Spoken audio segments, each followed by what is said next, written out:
स्वागत है आप सभी का हमारे YouTube चैनल में। और आज हम करने वाले हैं चैप्टर 5 द पीरियोडिक टेबल से एक्सरसाइज 5A। तो देखो स्टार्ट करते हैं हम अपने एक्सरसाइज 5A से। तो सबसे पहला क्वेश्चन है कि what is the need for classification of elements, कि क्या ज़रूरत थी क्लासिफिकेशन के लिए एलिमेंट्स की। तो पेज नंबर 78 पे गिवन है आपके कि देखो हुआ क्या कि toward the end of 18th century and the beginning of 19th centuries, more and more elements began to be discovered and their individual properties and compound had begun to be studied। तो बहुत ज़्यादा से ज़्यादा एक से एक आ रहे थे और इसीलिए जो है क्या हुआ, ढेर सारे एलिमेंट्स आ रहे थे और सबकी अपनी अपनी प्रॉपर्टी थी, इंडिविजुअल प्रॉपर्टी थी। तो इसीलिए उनको क्लासीफाई करना ज़रूरी था ताकि कंपैरेटिव स्टडी ईजियर हो जाए। और यहाँ पे 3 रीजंस भी दिए हुए हैं और वो रीजंस क्या है कि ये हमको मदद करता है स्टडी करने में एलिमेंट्स को एक ऑर्गेनाइज्ड मैनर में, और ये हेल्प करता है कोरिलेट करने में प्रॉपर्टीज़ एलिमेंट के उनके फंडामेंटल प्रॉपर्टीज़ के साथ of all states of matter, यानी कि सॉलिड लिक्विड गैस। और it help in defining the relationship of one element with another. तो देखो क्लासिफिकेशन से ये सारी की सारी चीज़ें जो है कि हमको आसान हो जाता है, क्लासीफाई करने की वजह से हम कंपैरेटिव स्टडी वगैरह सब कर सकते हैं। सेकेंड क्वेश्चन है कि what was the basis of earliest attempt made for classification and grouping of element, कि पहले के ज़माने में जो अटेम्प्ट किए जा रहे थे क्लासीफाई करने के लिए और ग्रुपिंग के लिए, तो क्या बेसिस था उनका। तो देखो यहाँ पे पेज नंबर 78 पे ही उसी के बाद रीजंस के बाद कि इन द बिगनिंग जो अटेम्प्ट किए गए थे केमिस्ट के द्वारा to classify element on basis of factors such as density पे, मेलेबिलिटी के हिसाब से, डक्टिलिटी के हिसाब से, and also to consider whether they are metal and non metal. तो ये सारी चीज़ें जो थी ये सारे बेस थे, डेंसिटी, मेलेबिलिटी, डक्टिबिलिटी और मेटल है कि नॉन मेटल है, ये बेस थे पुराने ज़माने के लोगों की, जो कि मतलब पुराने साइंटिस्ट जिन लोगों ने क्या किया था, क्लासीफाई किया था एलिमेंट्स को। तो ये बेसिस रखी थी, density, malleability, ductility. Question number 3 है आपके पास कि A B C are the element of a Dobereiner's triad if the atomic mass of A is 7 and that of C is 39, what should be the atomic mass of B? Second है कि why was Dobernier triad discarded। पहले देखो कि ये Dobereiner का triad क्या था। Triad ये कहता था कि अगर ए बी सी 3 एलिमेंट हैं तो पहला और लास्ट वाले का जो सम होगा एटॉमिक मास का उसको 2 से डिवाइड करेंगे, यानी एवरेज ले लेंगे, तो वो मिडिल वाले का जो है मास निकलेगा। तो इसी तरीके से देखो यहाँ पे हमने लिया हुआ है कि एटॉमिक वेट ए का कितना है, that is 7, atomic weight of C कितना है 39, तो बी का कितना हो जाएगा, atomic weight of A plus atomic weight of C upon में 2 डिवाइड कर देंगे, तो 7 है ए का वेट, 39 किसका है, सी का है, अपॉन 2 करेंगे तो 46/2 आएगा, यानी 23 ये किसका होगा, 23 एवरेज वेट होगा किसका, ए और सी का, जो कि वेट होगा एग्जैक्टली किसका, बी का। यही डोबरनियर का ट्रायड था। बात करें सेकेंड पार्ट की कि उसके ट्रायड को क्यों डिस्कार्ड किया गया, तो that is given on page number 79। देखो पेज नंबर 79 पे रीज़न दिया हुआ है डिस्कार्डिंग करने के लिए कि जो डोबरनियर थे वो फेल हो गए थे टू अरेंज करने में सारे all then known element in the form of triad, कि उस टाइम पे जितने भी नोन एलिमेंट थे ना उन सबको इस ट्रायड में एडजस्ट करने में वो फेल हो गए। और लॉ जो है अप्लाई नहीं होता था even with in the same family, same family के भी होते थे मतलब, तो भी जो है कि ये लॉ अप्लाई नहीं होता था कि पहला और जो है लास्ट वाले का ट्रायड में पहला और लास्ट वाले का एवरेज जो है कि मिडल के इक्वल आए। क्वेश्चन नंबर 4 है कि explain Newlands law of octave. Octave law क्या है न्यूलैंड का। Why was the law discarded, और ये भी बताना है कि लॉ को डिस्कार्ड क्यों कर दिया गया। पेज नंबर 79 यहाँ दिया हुआ है कि according to the Newlands law of octave, octave law के according when elements are arranged by increasing atomic mass, atomic mass increase करते हुए अगर उनको अरेंज किया जाए तो जो प्रॉपर्टी होगी हर 8th एलिमेंट की, जो कि स्टार्ट होगा पहले वाले से, वो रिपीटेशन होगा property of the starting element, यानी हर 8th एलिमेंट फर्स्ट एलिमेंट की तरह रिजेंबल करेगा। अब देखो इनको जो है डिस्कार्ड कर दिया गया, तो क्यों डिस्कार्ड किया गया, तो ये देखो लास्ट बॉटम से शुरू है तुम्हारा रीज़न जो दिया हुआ है, तो ये रीज़न क्या है कि ये क्लासिफिकेशन जो था ना ये वर्क नहीं किया विथ हैवियर एलिमेंट के लिए जो कि बियॉन्ड कैल्शियम थे, बस 20 तक काम किया। As more and more element discover होने लगे तो वो फिट नहीं हुए न्यूलैंड के ऑक्टेव में। न्यूलैंड जो है एडजस्ट किया 2 element cobalt nickel same slot में रख दिया, उनको सेम कॉलम में भी रख दिया, किसमें, फ्लोरीन क्लोरीन ब्रोमीन, जिनके पास क्या है डिफरेंट प्रॉपर्टीज़ थी, हाँ वेरी डिफरेंट प्रॉपर्टीज़ थी देन दिस एलिमेंट।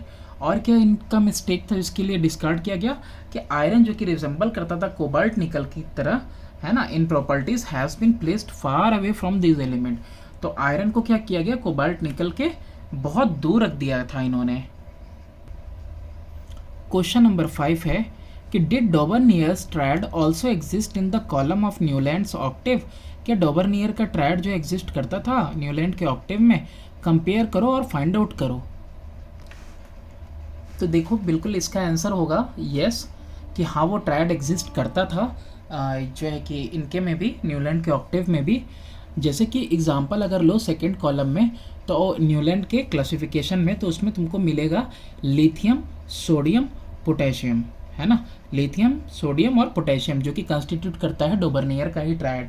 तो इसका जवाब क्या होगा कि हाँ येस होगा कि Dobereiner triad also exist in the column of Newlands octave. Question number 6 है अब आपका कि डिड डॉबर 6 में 2 पार्ट हैं ए और बी। ए वाला है कि lithium sodium and potassium elements were put in one group on the basis of their similar properties, what are those similar properties. पहला सवाल तो ये पूछा। नेक्स्ट है कि element calcium strontium and barium were put in one group और family on the basis of their similar properties, तो उनकी सिमिलर प्रॉपर्टीज क्या है, चलिए देखते हैं। तो देखो यहाँ पे जो लिथियम है सोडियम और पोटेशियम है, तो देखो पहले का आंसर क्या होगा कि जो लिथियम सोडियम पोटेशियम एलिमेंट हैं उनके पास क्या क्या सिमिलर प्रॉपर्टीज़ है। तो ये सारे के सारे जो है 1 इलेक्ट्रॉन होते हैं इनके आउटर मोस्ट शेल में, ये सब अच्छे रिड्यूसिंग एजेंट है, ये यूनिपॉजिटिव आयन फॉर्म करते हैं और ये सॉफ्ट मेटल होते हैं और ये इम्पार्ट करते हैं कलर टू द फ्लेम हो जाएगा। और नेक्स्ट है इसका कि common name of group alkali metals, group 1A में ये सब मिलेंगे आपको। सेकंड वाली कैटेगरी जो पूछा था आपसे, सेकंड वाली कैटेगरी में किसका किसका नाम लिया था, कैल्शियम स्ट्रोंटियम और बेरियम का नाम लिया है। तो ये सारे के सारे मेटल्स हैं ये भी, और ये जो ऑक्साइड है हर किसी का इन मेटल्स में वो अल्कलाइन है नेचर में और ईच हैज़ वैलेंसी 2। तो ये जो है सिमिलर प्रॉपर्टीज़ हैं जिनकी वजह से कैल्शियम स्ट्रोंटियम और बेरियम को एक ग्रुप में रखा गया। क्वेश्चन नंबर 7 है कि what was Mendeleev's basis for classification of element. Mendeleev का क्या बेसिस था क्लासिफिकेशन ऑफ एलिमेंट के लिए, और मेंडलीव का contribution to the concept of periodic table led the foundation for the modern periodic table. इसका रीज़न बताना है कि मेंडलीव का जो कंट्रीब्यूशन था वो कॉन्सेप्ट दिया है ना, पीरियडिक टेबल का जो कॉन्सेप्ट था वो कॉन्सेप्ट दिया और वो फाउंडेशन था, बेसिस था किसका, मॉडर्न पीरियडिक टेबल का। पेज नंबर जो है आपका 80 पे देखो जो मेंडलीव्स का पीरियडिक लॉ है उसी में सारा का सारा आंसर भी है। पहला वाले क्या था उनका बेसिस कि फिजिकल और केमिकल प्रॉपर्टी जो एलिमेंट के होते हैं वो पीरियडिक फंक्शन होते हैं उनके एटॉमिक मासेस के, ठीक है। तो एक तो कह सकते हो आपकी सिमिलर फिजिकल और केमिकल प्रॉपर्टीज़ एक बेसिस हो गया, और increasing order of atomic weight of the element के अकॉर्डिंग वो जो है कि चेंज होता रहता है। अब कंट्रीब्यूशन की बात करते हैं, तो कंट्रीब्यूशन यहाँ पे देखते हैं हम लोग जस्ट उसके ऊपर में कि देखो कंट्रीब्यूशन क्या है कि जब उस टाइम पे क्या था ना कि 1869 में उन्होंने 63 एलिमेंट्स जो कि उस टाइम पे नोन थे उनको इंक्रीजिंग ऑर्डर में रखा उनके एटॉमिक मास पे।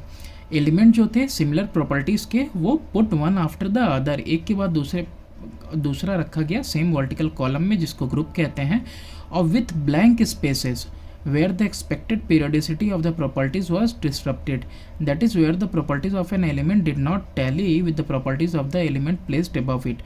तो उन्होंने ऑब्जर्व किया कि that element with similar properties occurred at regular interval, और उन्होंने क्या देखा, उन्होंने ये देखा कि जो एलिमेंट है, ऑब्जर्व किया कि जो एलिमेंट है सिमिलर प्रॉपर्टीज़ के साथ वो रेगुलर इंटरवल पे फिर रीऑकर कर रहा है, और इसका नाम दिया इन्होंने क्या, periodicity of properties of element.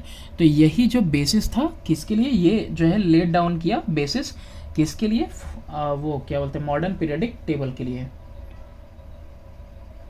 और उन्होंने जो है क्या किया था कि जो है मेटल नॉन मेटल का भी जो है कॉलम उन्होंने दिया था, सेपरेट ग्रुप बनाया था उन्होंने मेटल नॉन मेटल के लिए। तो ये सारी की सारी चीज़ें उन्होंने की थी, जिसकी वजह से क्या है फाउंडेशन रखा गया, जो है ये फाउंडेशन ही था किसका, मॉडर्न पीरियोडिक टेबल का। क्वेश्चन नंबर 8 है आपका कि स्टेट मेंडलीव्स पीरियोडिक लॉ, कि मेंडलीव का पीरियोडिक लॉ क्या है। तो अभी हम लोगों ने देखा पेज नंबर 80 पे ही कि मेंडलीव का पीरियोडिक लॉ क्या है, कि physical and chemical properties of elements are a periodic function of their atomic masses. Next question है कि use Mendeleev's periodic table to predict the formula of hydrides of carbon and silicon, oxides of potassium, aluminium and barium. तो देखिए यहाँ पे जो आपके elements हैं, carbon के बारे में बोला है, तो कार्बन जो होता है वो ग्रुप 4 में होता है, ठीक है, किस कहाँ होता है, ग्रुप 4 में है, ठीक। तो देयरफॉर द हाइड्राइड जो होगा उसका क्या होगा, CH4, 4 हाइड्रोजन एटम जो है कार्बन के साथ लगे होंगे, इसका नाम क्या है, मीथेन। इसके बाद जो सिलिकॉन है, वो सिलिकॉन भी किस में है, ग्रुप 4 में है। तो जो हाइड्राइड होगा इसका, वो भी क्या होगा, सिलेन होगा, यानी कि सिलिकॉन के पास भी 4 हाइड्रोजन एटम लगे हुए होंगे। फिर बी पार्ट में आते हैं पोटेशियम के लिए, तो पोटेशियम ग्रुप 1 में है, तो इसका ऑक्साइड क्या होगा, पोटेशियम ऑक्साइड होगा, K2O। और एल्युमिनियम क्या है, एल्युमिनियम ग्रुप 3 में होता है, तो इसका ऑक्साइड होगा Al2O3, ठीक है। और इसके बाद बैरियम की बात करें तो बैरियम किस में होता है, ग्रुप 2 में होता है, ऑक्सीजन पे भी वैलेंसी 2 होती है, तो ये किसका क्या होगा, BaO, barium oxide. Question number 10 है हमारा कि which group of element was missing from Mendeleev's original periodic table. तो एनोमलस पेयर ऑफ एलिमेंट, ये वाला जो ग्रुप था ना, यही जो है मिस कर रहा था। Question number 11, state the merit of Mendeleev classification of element. ये क्लियरली पेज नंबर 81 पे आपके टेक्स्ट बुक में है। देखो यहाँ पे बहुत सारे मेरिट दिए हुए हैं। सबसे पहली बात कि ग्रुपिंग ऑफ एलिमेंट इन्होंने किया, फिर गैप दिया फॉर अनडिस्कवर्ड एलिमेंट, उसके अलावा prediction of properties of undiscovered element. आप चाहो तो इसको जो है कि आप इसके साथ जो एक्सप्लेनेशन है वो भी लिख सकते हो शॉर्ट फॉर्म में, या फिर आप 3 पॉइंट भी लिख दोगे तो काफ़ी है। क्वेश्चन नंबर 12 की बात करते हैं कि why did Mendeleev leave some gaps in his periodic table of element, explain your answer with an example. Gap क्यों उन्होंने दिया था अपने पीरियोडिक टेबल में, और एग्जाम्पल के साथ एक्सप्लेन करना है। तो यहाँ पे देखो गैप के लिए, पहले आप गैप के लिए ये पढ़ो, मेंडलीव ने कुछ गैप दिया था पीरियोडिक टेबल में। ये गैप जो है लिफ्ट किए गए थे सब्सिक्वेंट इंक्लूजन ऑफ एलिमेंट के लिए, जो कि उस समय में मालूम नहीं थे। तो मेंडलीव जो है करेक्टली थॉट किया था कि कुछ ऐसे एलिमेंट होंगे जो बाद में डिस्कवर्ड होने वाले हैं, ठीक है। तो उन्होंने क्या किया, उन्होंने प्रेडिक्ट किया प्रॉपर्टीज़ किसकी, इन अननोन एलिमेंट की, किसके बेसिस पे, on the properties of element lying adjacent to the vacant slot, कि खाली वाली जो स्लॉट है उससे पहले वाले एलिमेंट के अकॉर्डिंग उन्होंने क्या किया, उसका जो है प्रॉपर्टी पहले ही से प्रेडिक्ट कर लिया। और ये actually predicted the properties of some undiscovered element in 1871, जिसमें से एक एग्जाम्पल के साथ एक्सप्लेन करने को बोला है। तो ये है एका aluminium, means 1 place below aluminium in the group, और इसका एटॉमिक मास और केमिकल प्रॉपर्टी जो है सिमिलर होता है गैलियम की तरह, जो कि बाद में डिस्कवर हुआ था 1876 में। क्वेश्चन नंबर 13 की बात करते हैं कि the atomic number of element is more important to the chemist than its relative atomic mass, why. Atomic number जो होता है एलिमेंट का वो ज़्यादा इंपॉर्टेंट है रिलेटिव एटॉमिक मास से। तो ये नहीं मिलेगा आपको आंसर, पेज नंबर 81 से शुरू होगा ये। यहाँ पे देखो हुआ क्या था, दरअसल हुआ ये है कि जो मोज़ले थे, मोज़ले ने फाउंड किया कि that when cathode ray stuck करता है एनोड पे डिफरेंट मेटल के, तो जो वेवलेंथ ऑफ रेज प्रोड्यूस कर रही हैं वो चेंज हो रही हैं, प्रोड्यूस चेंज। जो वेवलेंथ है इन रेज की was found to decrease in a regular manner, वो डिक्रीज कर रही थी रेगुलर मैनर में वेवलेंथ रेज की, on changing the metal of anode, metal जो है एनोड पे चेंज करने पे, in order of their position in periodic table. तो इसकी वजह से उन्होंने कंक्लूड किया that the number of positive charge, जो पॉजिटिव चार्ज प्रेजेंट होता है न्यूक्लियस में, वो मोस्ट फंडामेंटल प्रॉपर्टी है एटम का, ठीक है। तो यहाँ से इन्होंने ये चीज़ डिस्कवर की। अब यहाँ पे देखा कि sum of the positive charge present जो है न्यूक्लियस में वो किसकी वजह से है, प्रोटॉन्स की वजह से है, और जो नंबर ऑफ प्रोटॉन है वो बिल्कुल इक्वल है atomic number of that element के। ठीक है, तो इसीलिए हेनरी मोजले ने क्या फाइंड किया कि एटॉमिक नंबर जो है बेटर फंडामेंटल प्रॉपर्टी है एलिमेंट्स की कंपेयर टू एटॉमिक मास। तो यही वजह है कि सारे के सारे साइंटिस्ट भी इसको फॉलो करते हैं कि जो एटॉमिक मास है उससे भी ज़्यादा जो है इम्पॉर्टेंट क्या है उनके लिए, ये आपका एटॉमिक नंबर। और एटॉमिक नंबर किसके इक्वल है, that is equal to number of proton. Question number 14 है, consider the following element beryllium, lithium, sodium, calcium, potassium, name the element of the same group same period. देखो elements के लिए क्या करना होगा ना, सबसे पहले हम यहाँ पे एटॉमिक नंबर लिख लिया है और उसके साथ इनका इलेक्ट्रॉनिक डिस्ट्रीब्यूशन भी लिख करेंगे। इलेक्ट्रॉनिक डिस्ट्रीब्यूशन क्यों करेंगे, ताकि हमको क्या पता चले कि इनके वैलेंस इलेक्ट्रॉन कितने हैं, क्योंकि जो सिमिलर वैलेंस इलेक्ट्रॉन शो करेंगे वो एक कैटेगरी के होंगे। तो बेरिलियम का देख लिया 2,2, लिथियम का 2,1, सोडियम का 2,8,1 और कैल्शियम का 2,8,8,2 और पोटेशियम का 2,8,8,1 है। तो देखो सेम 1A ग्रुप में होगा कौन कौन सा, जिसका इसका 1 है यानी कि लिथियम, सोडियम और पोटेशियम। और सेकेंड A ग्रुप में कौन होगा, बेरिलियम और कैल्शियम होगा, क्योंकि इसका भी 2 है इसका भी 2 है। और सेकेंड पीरियड में होगा बेरिलियम, लिथियम, और फोर्थ पीरियड में होगा पोटेशियम और कैल्शियम। क्वेश्चन नंबर 15 की बात करते हैं हम लोग। क्वेश्चन नंबर 15 का ए है, name an element whose properties were predicted on the basis of its position in Mendeleev's periodic table. तो देखो वो कौन सा था, ए का एल्यूमिनियम, ए का सिलिकॉन था। बी वाला है कि name 2 element whose atomic weights were corrected on the basis of their position in Mendeleev's periodic table. तो वो गोल्ड है और प्लेटिनम है ना, जिनका एटॉमिक वेट जो है करेक्ट किया गया था उनके पोजीशन के अकॉर्डिंग। सी वाला है कि how many elements were known at the time of Mendeleev. तो 1869 की शायद बात कर रहा है ये, हाँ 1869 के टाइम पे ओनली 63 एलिमेंट्स वेयर नोन। तो that's all for this exercise, मिलते हैं नेक्स्ट वीडियो में।